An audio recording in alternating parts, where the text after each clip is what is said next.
আমার প্রতি হামলা করবে, আমি এখানে ক্ষতিগ্রস্ত হব। এখানে ডাইরেক্ট আক্রমণের শিকার ছিল ছাত্রদল, যুবদল। তারা ছিল এখানে সাইলেন্ট। তারা বেশ ধারণ করে তারা এখানে চুপচাপ ছিল, তারা আরামে ছিল এবং তারা সুযোগ বুঝে মিডিয়া, ফেসবুক, হারুনের ভাতর হোটেল এইসব জায়গায় ম্যানেজ করে বেরিয়েছে। আর আমাদের ছাত্রদল কেন সামনে আসতে পারেনি? কারণ তাদেরকে শেখ হাসিনা তাদের রন্ধ্রে রন্ধ্রে তাদেরকে খুঁজে বের করতো। তারা জেলে গেলে সেখানে পর্যন্ত তারা টার্গেট করে টর্চার করতো। সো এই সত্যটাকে আপনাদের জানতে হবে। তাই আমি বলবো, আমরা চাই না, এই বিএনপির কাছ থেকে আমরা আশা করি না, ছাত্রদল থেকে আশা করি না, বা যুবদল থেকে আশা করি না এদের মতো এমন নেতা, এমন আদর্শ, এমন সাহস তাদের মধ্যে তৈরি হোক। তাদের মধ্যে আমরা চাই সাহস হোক, সাহসের পাশাপাশি মূল্যবোধের রাজনীতি তারা শিখুক, এবং তারা শিখুক দেশকে কীভাবে ইউনাইটেড করতে হয়।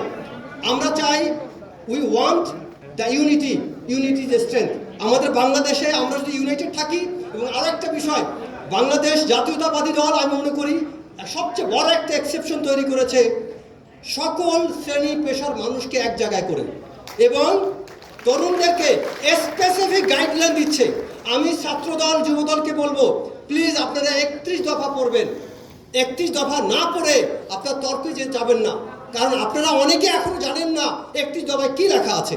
31 নম্বরে আমি আপনাদেরকে একটা প্রশ্ন করি, আপনাদের মধ্যে কে কে বলতে পারবেন 31 দফার কত নম্বর আর্টিকেলে লেখা আছে আপনার এই তরুণদের কথা, যুবকদের কথা? বলেন, কে বলতে পারবে? নো, 22 নম্বরে লেখা আছে তরুণদের সম্পর্কে। যুবক, খুব চমৎকার কনসেপ্ট দেওয়া আছে। আমি ভুল বললাম নাকি? সভাপতি সামনে আছে, ভুল বলিনি তো?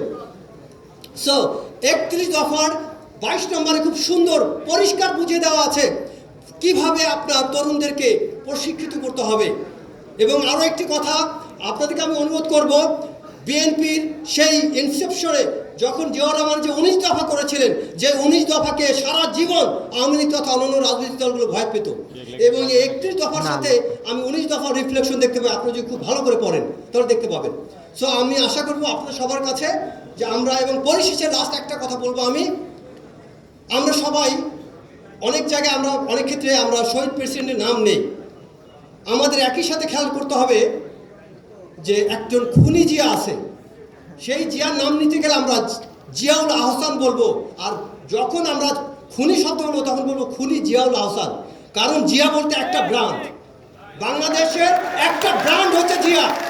তো জিয়া নামের সাথে খবরদার অন্য কোনো ব্যক্তিকে জিয়া নাম দ্বারা বুঝাবেন না।